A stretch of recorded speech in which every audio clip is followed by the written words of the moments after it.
Assalamualaikum warahmatullahi wabarakatuh. Selamat sore semuanya. Terima kasih sudah hadir di sesi sharing. Sebelum saya memperkenalkan diri, sebelumnya mungkin nanti saya minta maaf dulu kalau tidak bisa sharing banyak karena memang uh, namanya juga sesi sharing. Mungkin ada perkembangan yang lebih update lagi, tapi kami di sini mencoba berbagi pengalaman kami selama uh, pada saat mulai dari apply sampai dengan selesai. Baiklah, nama saya Herliana Hasim, tapi pendeknya Lina Hasim aja. Saya sekarang mengajar bahasa Inggris di SMA 2 Mataram. Jadi posisi saya juga waktu apply, waktu itu memang sudah menjadi guru di SMA 2 Mataram. Saya award 2013, intake-nya 2013, kemudian mengambil Master of Arts in TESOL, karena memang major saya bahasa Inggris. Jadi saya ngambil Master of Arts in TESOL di University of Canberra. Baiklah, ini topik saya kali ini tips memilih universitas, jurusan, dan kota tujuan ya. Walaupun saya tahu Canberra sebenarnya tidak termasuk salah satu kota yang difavoritkan aplikan ya. Tapi nanti saya akan membocorkan satu blessing yang saya merasa bersyukur memilih akhirnya kenapa memilih University of Canberra. Pertama, mungkin teman-teman sudah tahu semua ya, master degree itu ada 3, ada yang coursework, ada yang research, ada yang combination. Jadi ada dua-duanya master by research and untuk singkatnya bedanya apa? Kalau coursework ya dia full kuliah semua.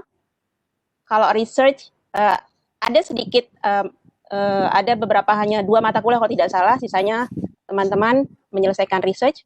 Ada juga yang kombinasi master by research and coursework. Saya tidak akan menjelaskan tapi kenapa ini penting nantinya pada saat menentukan universitas, dan kota. Kemudian lanjut, diminta untuk berikan itu satu, kenali dan itu maunya apa, apply beasiswa ini maunya apa. Jadi Mbak Ella sudah sempat menyinggung mau mengambil mata kuliah jurusan apa, harus sesuai dengan background S1, apakah harus sesuai dengan background pekerjaan sekarang. Kemudian yang kedua, maunya itu kuliah kemana, ke kampus mana, sudah punya tujuan spesifik tidak. Kalau tidak punya, challenge-nya dimulai di situ. Kemudian terakhir, karena beasiswa Australia Awards ini salah satu beasiswa yang sangat prestisnya sangat tinggi ya. Jadi jangan sampai masa studi kita itu sia-sia di situ. Jadi what do you want to get for your life? Social and academic life in Australia. Jadi jangan terlalu fokus hanya belajar saja, but you have to enjoy your time in Australia. Jadi itu juga bisa jadi salah satu pertimbangan. Kita mulai dari what do you want to study? Background S1-nya apa? Ini penting. Kemudian kalau memang sedang bekerja, background bidang pekerjaannya apa? Dan target capaian setelah studi. Ada beberapa teman-teman yang background S1-nya dengan jurusan yang ingin dia ambil itu berbeda. Tapi dia bisa lulus. Kenapa? Karena paling tidak dia masih ada berhubungan dengan background bidang pekerjaannya. Jadi jurusan yang dia ambil, yang ingin dia ambil itu masih berhubungan dengan bidang pekerjaan yang dia geluti. Jadi kuncinya menurut saya adalah harus ada konektivitas salah satunya. Kalau tidak berhubungan dengan background S1, paling tidak berhubungan dengan bidang pekerjaan. Kalau tidak ada hubungan dua-duanya, maka tidak akan mungkin aplikasi kita itu akan menarik untuk dibaca. Seakan-akan kita yang tidak dan apa masuk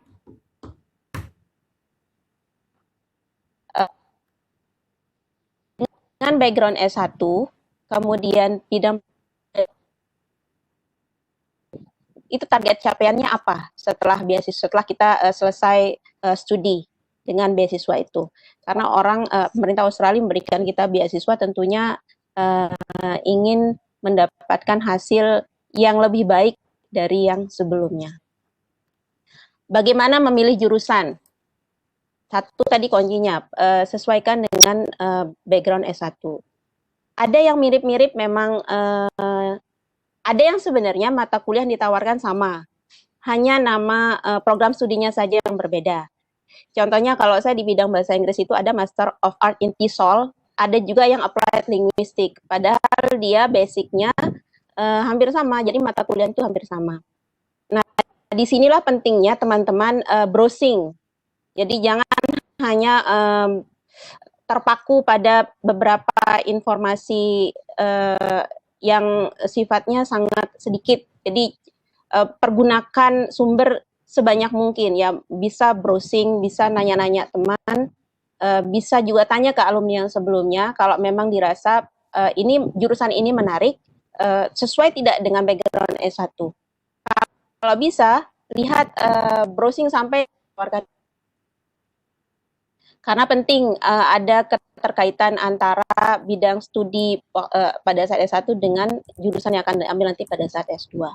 Kemudian yang kedua, background bidang pekerjaan. Ini kalau misalnya jurusan yang akan diambil itu tidak sama dengan background S1.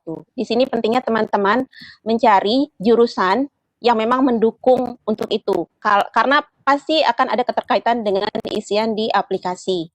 Kenapa memilih jurusan yang berbeda dengan background S1? Karena ada keterkaitan dengan bidang pekerjaan. Dari mana tahu? Kenapa? Kenapa memilih ini? Karena saya sudah melihat, paling tidak teman-teman sudah menunjukkan bahwa sudah ada usaha untuk usaha serius untuk bisa mendapatkan beasiswa. Kemudian yang terakhir, target capaian setelah studi. Ini juga ada kaitannya dengan yang tadi. Kemudian kita lanjut ke yang berikutnya. Where do you want to study? Apakah jadi di universitas di Australia itu ada 40 lebih. Saya tidak hafal jumlah pastinya, sekitar 40 lebih universitas. Ada namanya Group of 8. Itu ada 8 kampus terbaik di Australia. Melbourne University salah satunya. Kemudian ada Flinders, ada Australian National University. Apakah teman-teman memilih salah satu di antara universitas itu? Silahkan di browsing. Kalau memang ingin masuk di salah satu dari Group of 8. Kemudian kalau memang apakah itu salah satu kampus Group of 8 atau tidak, specific university and city. Kalau misalnya teman-teman sudah berhasil tahu, oh saya pengen ke sini, saya pengen ke sini. Tidak ada cara lain untuk mengetahui kampus mana yang paling pas kecuali teman-teman browsing, bertanya, banyak-banyak mencari tahu. Karena kita tidak bisa mengandalkan katanya-katanya. Cari tahu sendiri. Semua kampus di Australia itu punya sistem website yang sangat canggih. Jadi kalau kebanyakan di Indonesia kita ketemu websitenya mati suri, hidup segan mati tak mau, tapi kalau di Australia semua kampus itu tampilan website dan informasi yang ditampilkan di situ semuanya up to date. Jadi teman-teman tidak usah khawatir kalau misalnya saya tidak punya bayangan nih kampus ini seperti apa, kampus ini seperti apa. Tinggal di browsing saja. Saya mau berbagi sedikit cerita dengan Group of 8. Saya studi S2 di University of Canberra. Itu ada di capitalnya ini ya, di capital city-nya. Dan kalau teman-teman sempat mendengar, mungkin banyak orang yang bilang Canberra itu sepi karena dia di capital city ya, karena dia ibu kota. Memang sepi. Tapi jadi di Canberra itu ada 2 kampus besar sebenarnya. Satunya Australian National University, itu yang ANU, itu masuk dari Group of 8. Kenapa saya tidak ke ANU tapi malah ke University of Canberra? Ceritanya agak unik sedikit. Saya apply 2 kali beasiswa ini di percobaan yang kedua baru lulus. Pada saat interview, akhirnya masuk shortlist dan interview. Itu interviewernya ada 2, satu dari dosen dari Australia, satunya lagi Indonesia. Dan saya bersyukur waktu itu saya diinterview oleh Ibu Yohana yang BC yang sempat menjadi menteri daerah tertinggal ya kalau tidak salah. Beliau yang menginterview saya. Dan saya ingat betul pertanyaan kenapa kamu mau memilih universitas apa? Saya sebutkan University of Canberra. Waktu itu dosen interviewer yang dari Australia agak sedikit terkejut. Dia bilang begini, kamu adalah satu-satunya aplikan hari ini yang saya interview dari hari pertama sampai dengan hari ini yang tidak memilih university salah satu dari group of 8 university. Kemudian dia tanya alasan saya apa. Alasan saya bilang karena di situ saya tahu ada banyak kampus lain yang menawarkan jurusan yang sama. Tapi saya bilang, tapi di kampus ini saya karena sudah browsing sebelumnya, saya menemukan dengan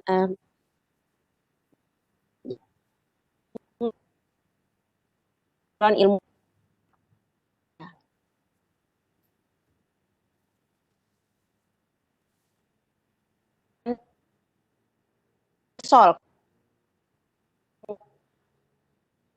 punya track record yang cukup baik untuk TESOL di bidang linguistik. Itu salah satu alasan saya. Dan kalimat yang diucapkan interviewer waktu itu yang saya ingat betul adalah dia bilang, I don't know why. Kenapa most applicants, Indonesian applicants itu selalu tergila-gila dengan Group of 8 University. Mengatakan bahwa tidak ada bedanya tuh, pasti ada bedanya. Kita masuk dengan salah satu Group of 8 atau tidak, pasti ada bedanya. Tapi di mata para interviewer, mungkin bisa jadi di Australia juga seperti itu. Mungkin di sana tidak terlalu berpengaruh dengan apakah kampus itu salah satu Group of 8 atau tidak. Mungkin yang interviewer lihat waktu itu adalah alasan kita kenapa memilih kampus itu. Jadi seandainya pun saya misalnya memilih salah satu kampus dari Group of 8, kemudian saya memberikan alasan yang sama, misalnya saya bilang karena di kampus ini mata kuliah yang ditawarkan linear dengan background S1 saya, kemudian dosen-dosen pengajarnya juga memiliki track record dan kualitas yang sudah diakui secara internasional, bisa jadi itu juga akan menjadi jawaban yang punya poin lebih. Jadi kalau teman-teman merasa tidak bisa tidak memilih kampus salah satu kampus dari Group of 8 itu, tidak apa-apa, asalkan siapkan jawaban yang memang masuk akal. Kedua, itu cerita singkat tentang pilihan saya kenapa ke University of Canberra. Kemudian yang kedua, specific university and city. Ini ada special case kalau misalnya ada beberapa teman-teman yang punya major, entah itu major background S1 atau bidang pekerjaannya yang tidak umum, jadi hanya ada beberapa kampus atau university saja yang memiliki major itu. Nah ini kalau kasusnya seperti ini malah lebih mudah untuk memberikan reason kenapa memilih kampus itu. Termasuk dengan pemilihan kota, kenapa memilih kota itu. Nanti ada kaitannya dengan what do you want to get. What do you want to get for your social and academic life? Australia itu adalah salah satu negara favorit saya sampai sekarang saat ini karena mereka memang warga negaranya sangat toleran, bahkan kadang saya melihat lebih toleran mereka ketimbang warga Indonesia yang dikenal ramah dan ini ya. Tapi jadi mostly kalau pengamatan saya sih di semua kota itu hampir sama, kecuali mungkin di kota besar ya karena lebih heterogen mungkin warganya, jadi mungkin tantangannya lebih ini. Salah satu pertimbangannya adalah mengembangkan koneksi dan relasi untuk karir. Ini juga masuk di pemilihan kampus, pemilihan universitas.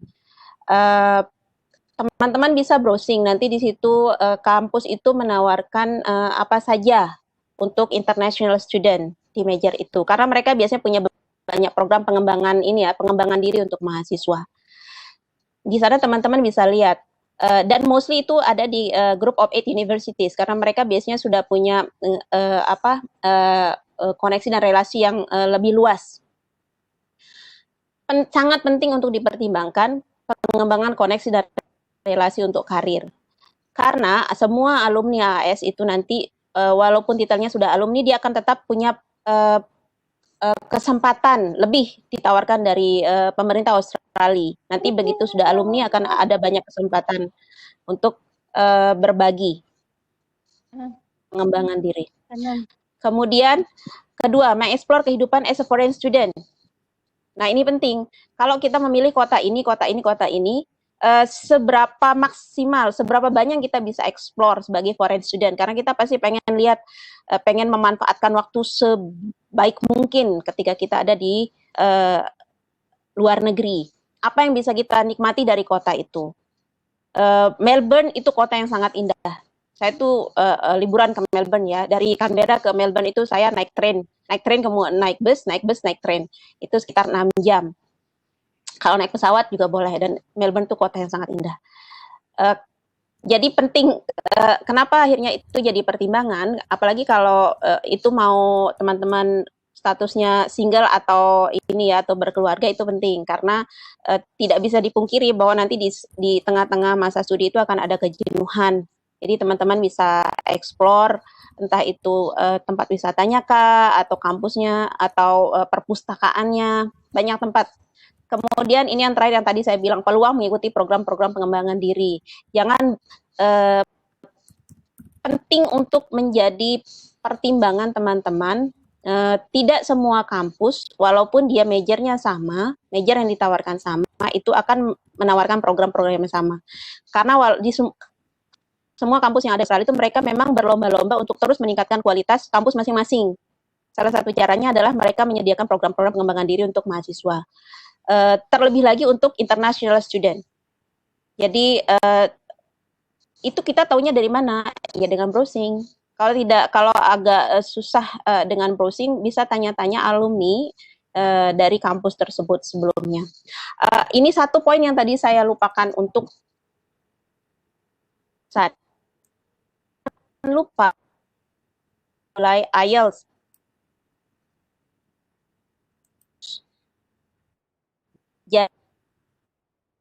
Jadi benar-benar pastikan bahwa teman-teman sudah melihat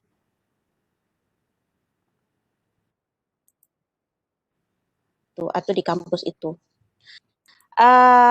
Kalau saya flashback dengan pengalaman saya waktu memilih UC, sebelumnya saya sebenarnya memilih Flinders. Tapi sayangnya waktu itu akreditasi RAM itu C pada saat saya apply. Jadi waktu itu saya tidak tahu, saya belum update lagi kebijakan sekarang ketentuannya seperti apa. Tapi pada saat saya apply waktu itu, akreditasi kampus prodi bahasa Inggris FKIP Unram itu C waktu itu. Jadi tidak bisa karena minimal yang dipakai adalah B. Dan akreditasi yang diminta adalah akreditasi pada saat kita apply. Jadi waktu itu, dan begitu sebagian besar kampus itu meminta akreditasi B. Akhirnya sampailah di UC yang membolehkan, yang tidak mempermasalahkan akreditasi kampus. Itu salah satu alasan kenapa akhirnya saya ngambil UC. Kedua, nilai IELTS.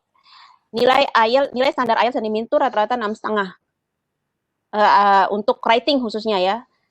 Kalau overall biasanya ada yang 7, ada yang 6,5, ada yang 6. Tapi jarang, saya sampai saat ini belum melihat ada kampus atau jurusan yang memperbolehkan standar IELTS di bawah 6. Ini penting untuk teman-teman pertimbangkan. Kenapa? Karena nanti kalau masuk shortlisted, kemudian memang setelah shortlisted itu ada tes IELTS free. Kalau simpelnya begini, setelah interview itu nanti akan ada tes IELTS untuk teman-teman. IELTS itu yang akan menentukan apakah berapa lama nanti akan PDT di Bali. Semakin tinggi nilai IELTS-nya, semakin sebentar masa PDT-nya di Bali, semakin cepat teman-teman berangkat ke Australia. Itu pertama. Kedua, jika nilai IELTS yang dihasilkan pada saat shortlist itu, setelah interview itu, tinggi dan memenuhi standar nilai kampus yang kita tuju, maka kita kita sudah tidak ada beban lagi untuk menunggu letter of acceptance, LOE-nya. Nah, satu beban teman-teman, kalau nilai IELTS kita jelek, maka kita harus ada PDT di Bali. Nah, tujuan PDT itu apa? Untuk membantu kita nanti nilai IELTS-nya bisa tinggi dan bisa masuk di kampus yang kita tuju. Cerita pribadi saya waktu itu adalah, jadi pada saat saya masuk shortlisted itu, saya memang tidak mempersiapkan diri dengan baik untuk mengikuti tes IELTS. Jadi benar-benar tidak pernah melihat tes IELTS itu seperti apa, walaupun saya guru bahasa Inggris ya. Ini guru bahasa Inggris yang tidak baik ini. Saya tidak pernah mencoba untuk tes IELTS sebelumnya. Jadi begitu hari itu tes IELTS, saya baru tahu tes IELTS itu formatnya seperti itu. Hasilnya nilai IELTS saya hanya 5,5. Nah, dengan nilai 5,5 itu, saya harus PDT di Bali sekitar 4,5 bulan waktu itu. Tapi selama progres PDT, jadi seperti tadi yang sempat dibahas oleh Mbak Ella, sama progres PDT itu nanti di sana kita sambil melihat progres aplikasi kita ke kampus yang kita mau. Syukurnya saya waktu PDT itu, proses aplikasi saya di UC itu diterima dengan nilai IELTS 5,5 itu. Dengan syarat saya harus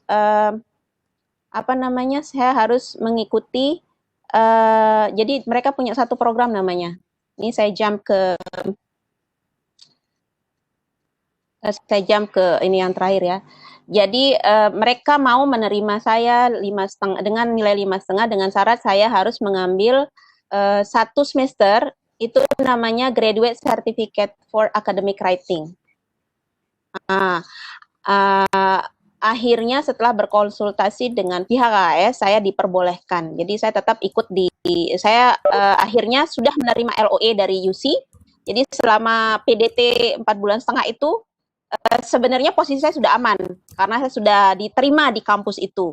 Tapi saya tetap menjalani PDT dengan baik. Kemudian di akhir masa PDT tes IELTS dengan nilai 7,5.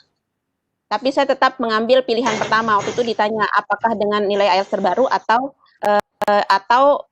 dengan nilai IELTS yang lama. Karena kalau pakai nilai IELTS terbaru saya tidak dapat ikut program graduate certificate itu. Saya memilih saya akan pakai nilai IELTS lama yang 5,5 itu. Nah, kita lanjut ke sini. Hal-hal yang perlu diperhatikan itu requirement dari kampus dan jurusan. Tadi sudah saya sempat bahas ya, IELTS dan akreditasi kampus. Saya belum update lagi info sekarang apakah akreditasi kampus juga menjadi salah satu persyaratan dari kampus-kampus di Australia. Kemudian yang kedua, durasi masa studi yang ditawarkan.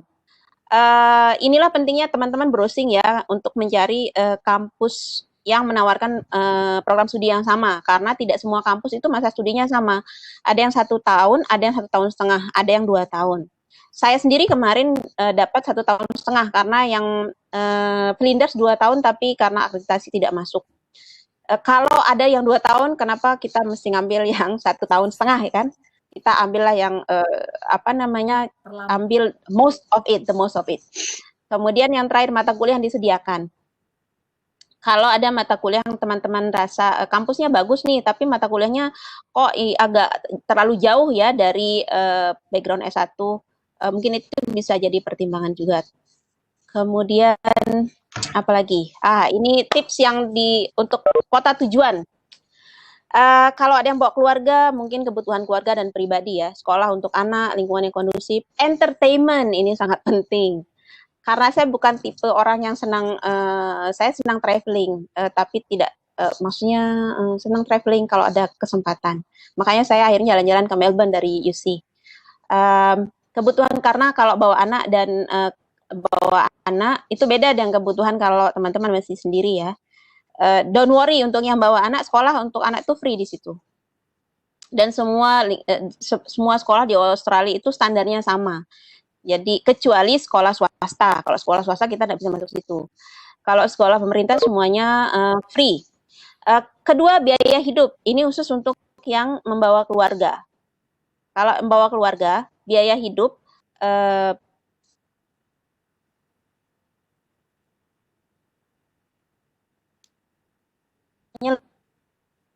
lebih. Dan yang terakhir, peluang kerja part-time. ada teman-teman yang memilih untuk fokus kuliah, ada yang part-time. Dan saya termasuk orang yang mengambil part-time. Karena saya memang punya misi khusus untuk part-time itu. Selain pengen mencoba merasakan kerja part-time di Australia seperti apa, tapi juga ingin mencoba merasakan dolarnya seperti apa. Cuman konsekuensinya adalah teman-teman harus bisa benar-benar berbagi waktu. Karena kalau kerja di sana mau tidak mau, kecuali teman-teman dapat kerja mengajar ya mungkin tidak terlalu capek. Tapi kalau kerja-kerja yang bermodal video, murah juga menjadi saat memutuskan untuk mengambil part-time. Tidak mengambil part-time juga tidak apa-apa. Itu nominal beasiswa itu cukup untuk mengcover kebutuhan kita selama di sana. Kecuali misalnya yang bawa keluarga ya. Kalau yang single itu masih sangat cukup. Oke. Ini yang tadi saya ceritakan Graduate Certificate for Academic Writing. Jadi masa studi saya sebenarnya 1,5 tahun.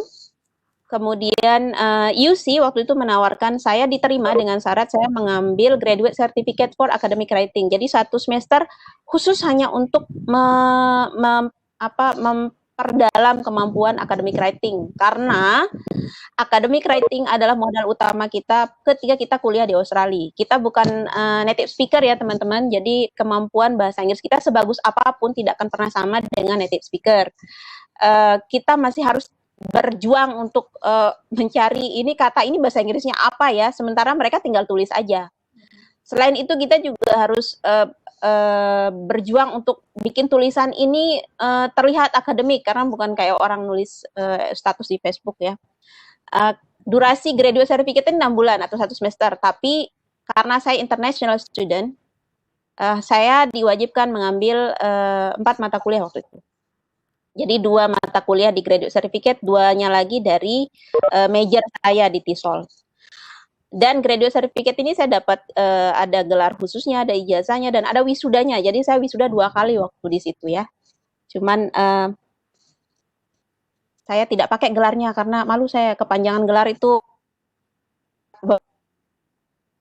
gelarnya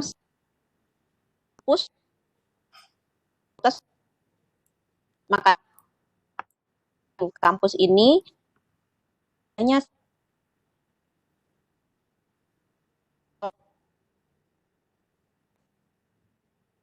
sedikit gambaran singkat saja sih. Saya ambil dari blognya Made Andi. Teman-teman yang punya banyak pertanyaan bisa browsing blognya beliau. Ini salah satu suhu di Australia Awards ini ya. Kemudian ada beberapa website yang saya taruh yang teman-teman bisa Krikos ini untuk melihat website untuk kampus ya. Silakan nanti coba-coba di browsing. Intinya banyak-banyak browsing teman-teman ya kalau punya pertanyaan apapun. Semangat berjuang teman-teman. Itu saja yang bisa saya sharing. Kalau nanti ada yang miss poin-poinnya bisa ditambahkan dari teman-teman yang lain. Terima kasih, semangat berjuang. Assalamualaikum warahmatullahi wabarakatuh.